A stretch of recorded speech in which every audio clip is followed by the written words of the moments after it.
Sustainable Tech Leader podcast. Today, I'm joined for the second time by Dr. Guillermo Power. He's a Senior Development Manager at Oracle. He's the author of the working paper, The Future of Software Development, Navigating the Agentic Revolution, and the Training Gap Paradox. I think we all know at top labs like Anthropic, lead engineers are now starting to say that AI writes 100% of their personal code.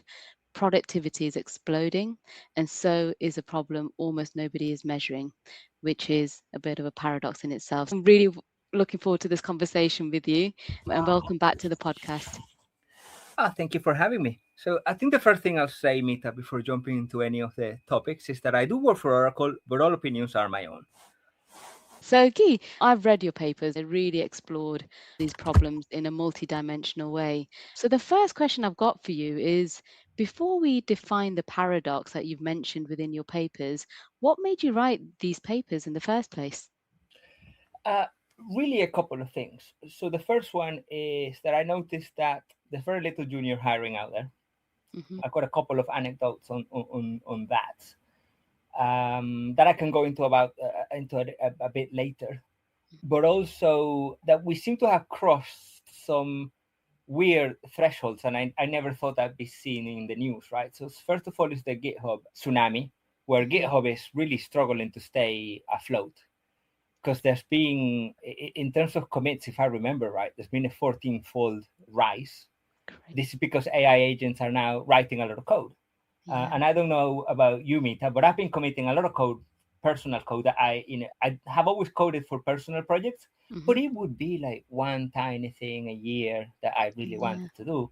Now, if I feel like it, I just get on open code and write something and commit it right away. So there's a lot of people like me doing the same thing. Yeah. And secondly, it's that we do see in the news that there's a lot of AI resistance, but I don't think there is in terms of writing code, which is why we're seeing so many people commit so much stuff onto GitHub. So one of the stats that I do talk about in the paper is that 97% of developers adopted AI before company mandates. So these were people that were probably using non-approved AI models at work to do their work and commit their work. So I think we're at the point where we've moved away from the early days of vibe coding.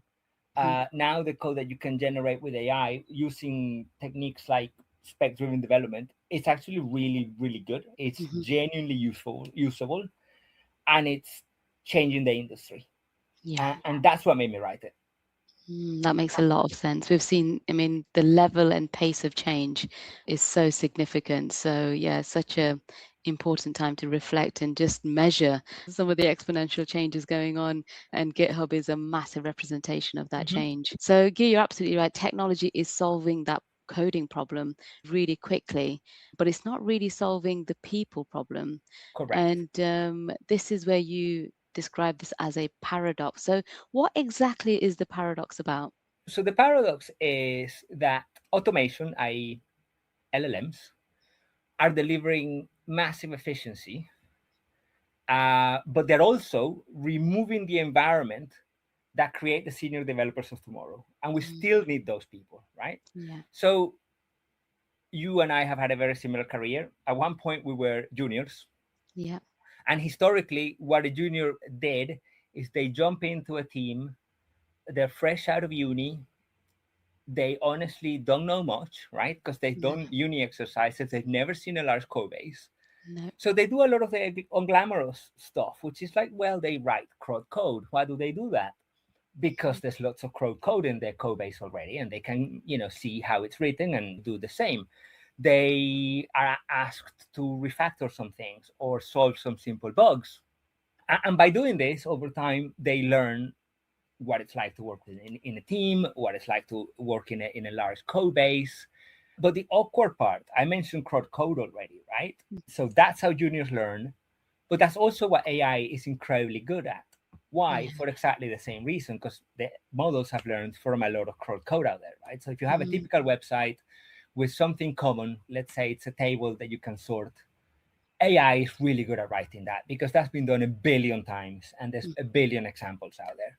So I think the paradox in one line is sort of like the short-term productivity gains depend on a long-term pipeline that we're kind of destroying because the environment that creates those senior devs is not there anymore. So what else is there to say? Yeah. I Um, mean, go on. Do you have a question? yeah, no, I mean, it's really interesting you say this, right? Because we've both got teenagers doing computer science A Mm-hmm. levels at the moment. And should we be worried for them? Uh, I think yes, but also they love the field, right? So I don't think we should stop them. So I think that what I've told my son in terms of advice is just learn the tools. There's a Mhm. problem out there though, is that at college, A levels, they're not teaching the tools yet. And why are they not teaching the tools? Mm. Simply because I think they're too new. Yeah. You start using a tool and 2 months later it's no longer trendy because something way better exists, and then we all jump ship and do something else. Framework, we all jump ship and do something else. So what is there to teach the kids? We could teach them what LLMs are and how they behave and basic precautions about using them, but in terms of tool sets and coding, it's actually really hard. Mm. So the in the paper I do list a few things. So I look at Indeed Hiring Lab. I think they have some reports pointing out that junior postings are down, I think it's 34% compared to Mm. pre-pandemic levels. Yeah. And that's compared to senior postings being down only 19%. So clearly the junior roles are being impacted a lot more. Mhm. I also have anecdotes. So last week I went to Sheffield Hallam with my son to look at the university, and Yeah. they were talking about sandwich years, and the senior lecturer was up there, and he just dropped saying, "Oh, now it's really difficult to get sandwich year roles within Sheffield, so you'll have to look nationwide because AI has taken all the junior roles, right?" So Wow. that's one. I had Mhm. a friend also say to me, oh my he's got a company here in the UK. They've got a little dev team, and he said, oh, my CTO has worked out that a single senior dev with a codex subscription is as efficient as that same senior dev with 3 juniors. That's really worrying, right? Because those numbers are Yeah. not great. If you and I Yeah. had a business, we would think, why do we hire 3 juniors when codex can do it, right? I think Yeah. everyone would think the same thing.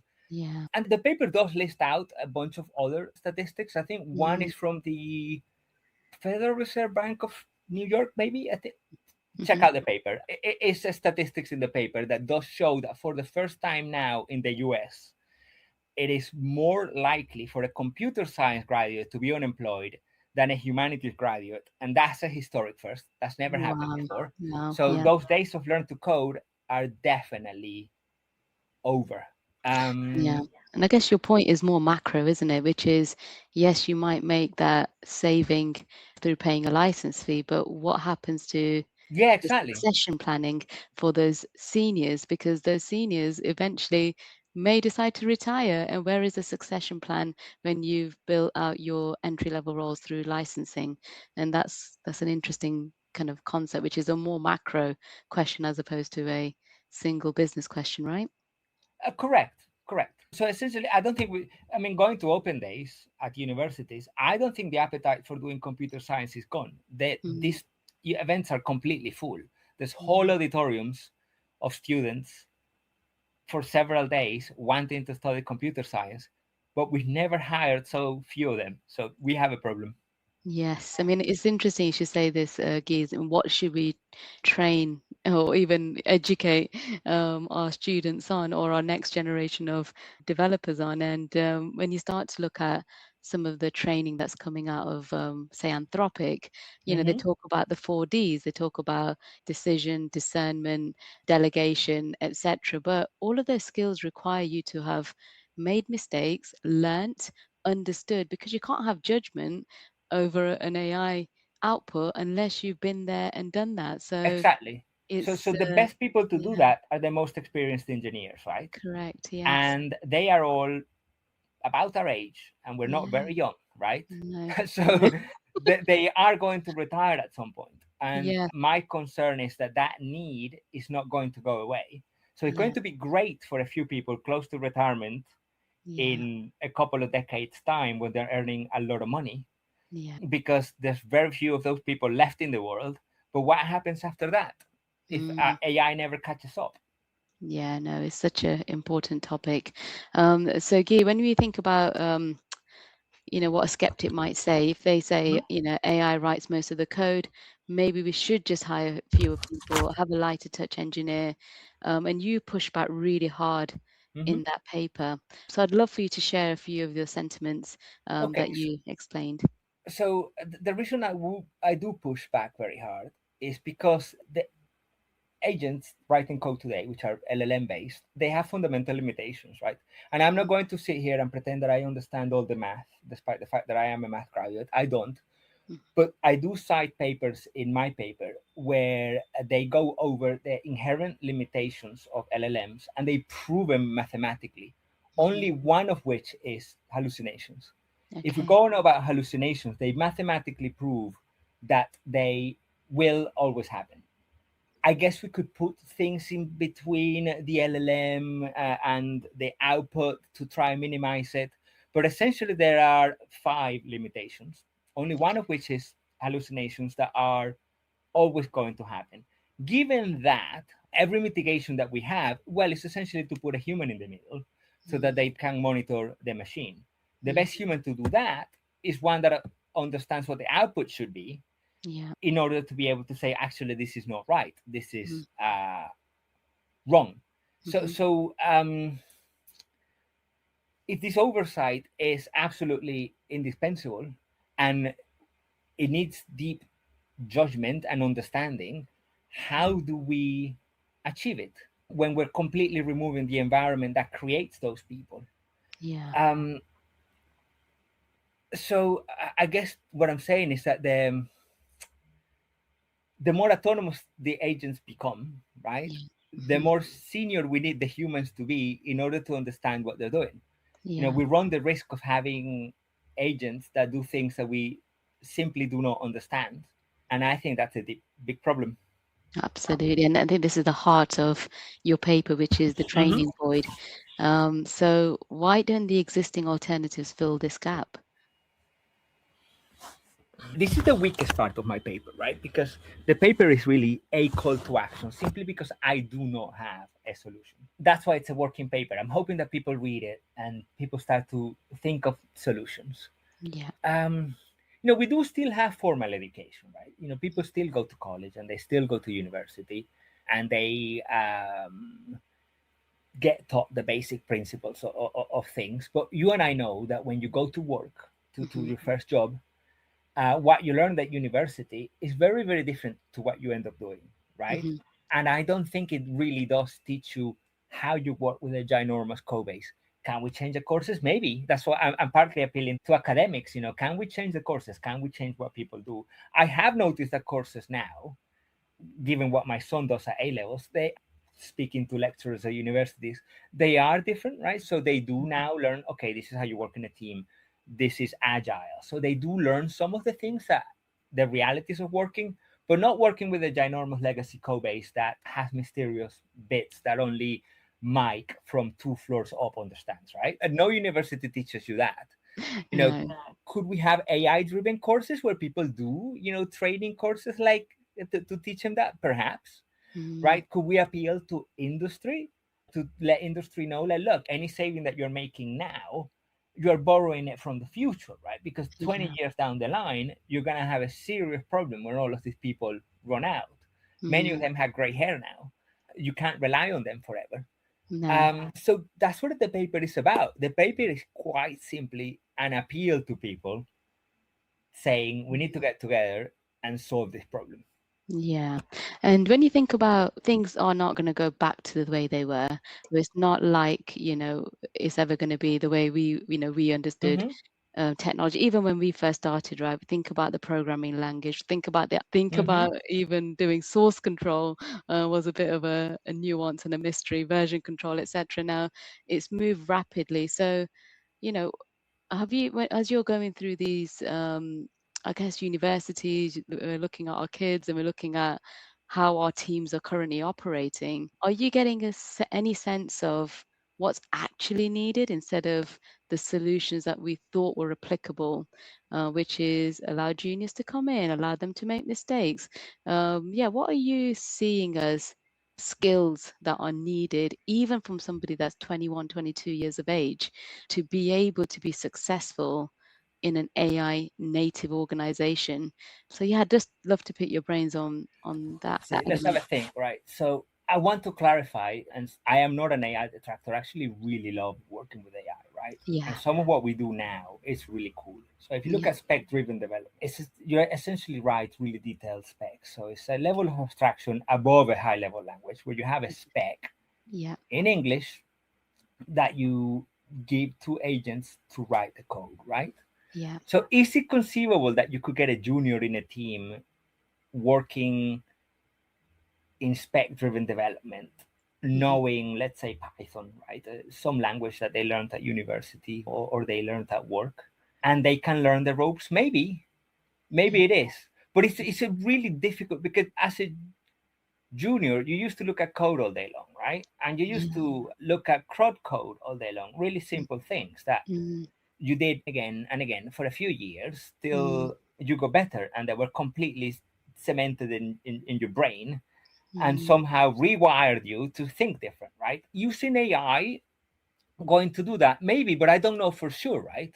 So no, writing really detailed specs and doing spec driven development, having the computer then write the code which then you review in detail as a junior going to teach you, maybe it is. But we mm, still have the other problem that there are very few junior roles out there, right? yes. No one is hiding them. Yeah, yeah. I mean, this is your exact thing that you're saying, which is you're just borrowing from the future. Yeah. So yes, there's these immediate gains that people will get, but actually, one of your call to actions is for really the people part of the organization, HR teams, to think about that upskilling and Hmm. the way we hire. And, and some of the things, the example that you just gave there, which is even using AI requires systems level thinking. It Correct, it does. requires Yeah. to, yeah, it requires you to think about why are you using it? What are you using it for over time? So there are some core skills that are still needed, but you're right, this is a people challenge, and less of a technology challenge. I think the more time's gone on, right? If you think of the early days of vibe coding, Mm, it wasn't software engineering at all. I do feel yeah, that we are now doing software engineering with AI. Most people, well, I mean, obviously there are people out there vibe coding for quick little solutions, yeah, but now you do need that systems level thinking. But yeah. I am very worried that we seem to have concluded that the junior role is not needed anymore. Yes. No, I think that is, I mean, the evidence kind of shows us that is a sentiment globally when you Hmm. start looking at some of these reports. So, Guy, that's been so interesting and so insightful, and your paper's going into a lot more detail around some of your findings and some of the statistics around it. So, what's your core call to action from this conversation? Core call to action. Let me see if I can summarize it. So let me first of all talk about the audience. I Hmm. want researchers, right? So I want academics to think, how can we tailor our courses to Yeah. this new world? Hmm. I've asked, I've gone to 2 open days at universities with my son, and every time I kind of make a nuisance of myself and, stay behind, grab a lecturer, and then go like, right, what tools are you teaching them? Do you see the problem? And they do. They actually do see the problem. Hmm. They don't have a solution though, right? So Hmm. that's the first audience. Second is industry, Hmm. right? Can the industry think in such long terms? I don't know, because I'm talking about a really long window here. I'm Yeah. saying there are lots of senior devs right now. They exist. We really, really, really need them. They are the ones that can provide the oversight that the industry needs today, right? If I'm saying they're all going to be gone in 20 years, is that dramatic enough for industry? I don't know. Mm, I don't know what you think, but this is something that I've struggled with. I, yeah. I thought about this a lot, and I thought juniors were never productive from the get go. You and I No. know that training Mm, juniors takes time, right? it does. It does. So something has changed, right? Mm, And what is that? What mm, has changed that has made us stop hiring juniors? Is it mm, because we need less developers? now that we mm, have AI potentially, right? mm, But that still leaves us with the gap, right? If we don't hire mm. those juniors now, the people that we do start hiring in a few years' time, we don't have a training program for them, right? No, no. Um, I mean, Yeah. I guess part of the audience is policymakers. Do we need to do something? Governments around the world, do they need to look at, right, we have this really valuable industry, which is technology, Mm, and we have a trading problem here for the future. Can that achieve something? I don't know. This, mm, like I said, this is the biggest gap in my paper. mm. But I just want people to talk about it, Yeah. and Yeah. try and come up with solutions together. Because Absolutely. I mean, sorry, go on. so I was going to say the issue is real.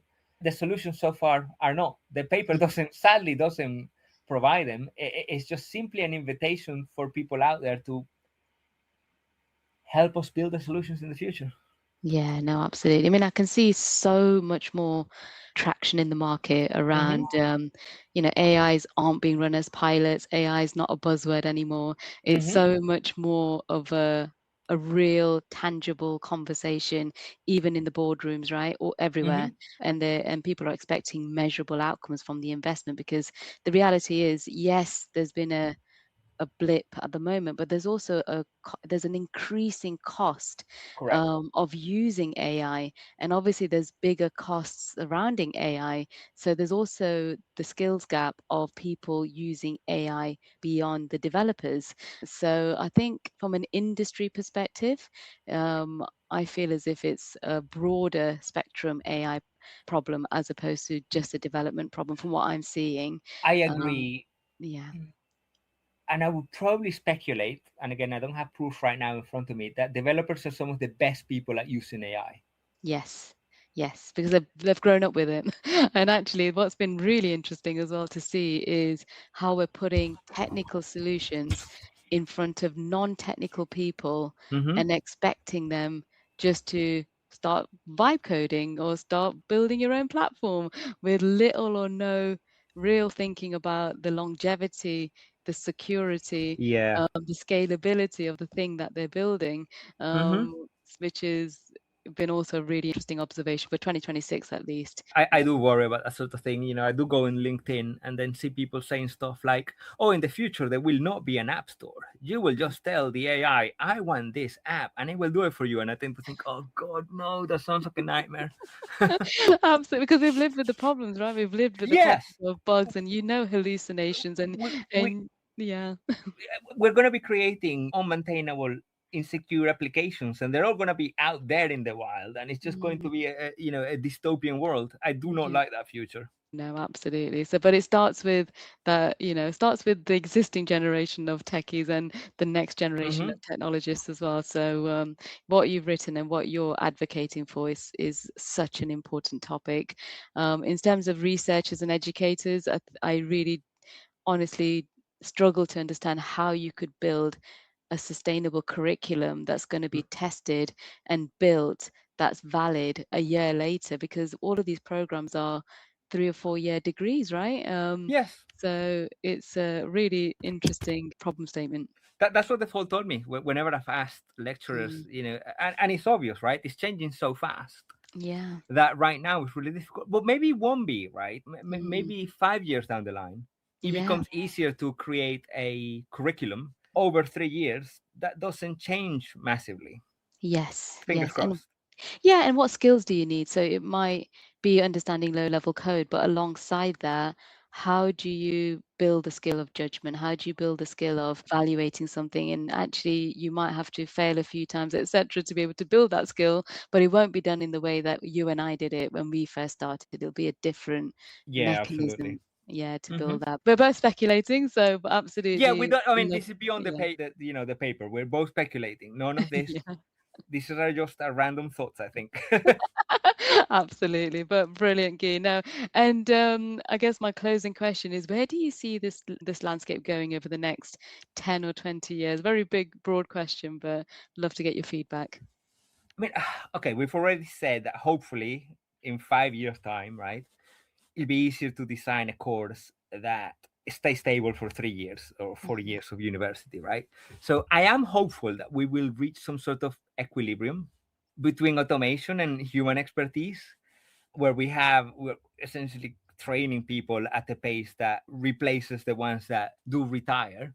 Hmm. Otherwise, we will fail. I mean, what does the failure look like? I think is very clear. We'll end up with an industry of, let's call them AI agents that need supervision, and the people supervising them are novices that can prompt, but they can't debug the output. They can't understand the architecture of the output, and that's a problem, right? So that, I think that's the stake, really. Mm. Not will AI write code, because it does it, and it does it incredibly well, and it does it incredibly quickly. Hence, GitHub is collapsing. But do we have the people to understand that code? Um, so I think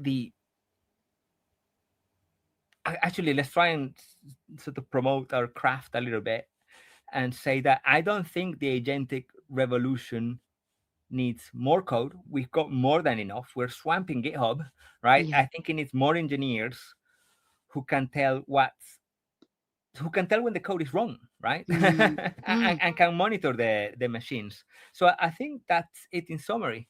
I Yeah. guess what I'm arguing is that if the AI can write code incredibly cheaply, then we actually need more engineers and not Mm. less. Absolutely. Yeah, really, really interesting. And I could ask you loads more questions around, yeah, how would your metrics change in terms of understanding where we're being successful in engineering as we start to think about that landscape. But one for the next podcast, I think. So Okay. that's So brilliant, I'll, Guy. I'll consider myself pre-invited. Thank you very much. Keep writing your papers and we'll keep talking. Okay, there's one coming out soon. You mentioned that we have two. We talked mostly about one. Yes, I'll let you know when the second one is published, and I can come back here. amazing. Thank you so much. Thank you very much, Mita. Okay.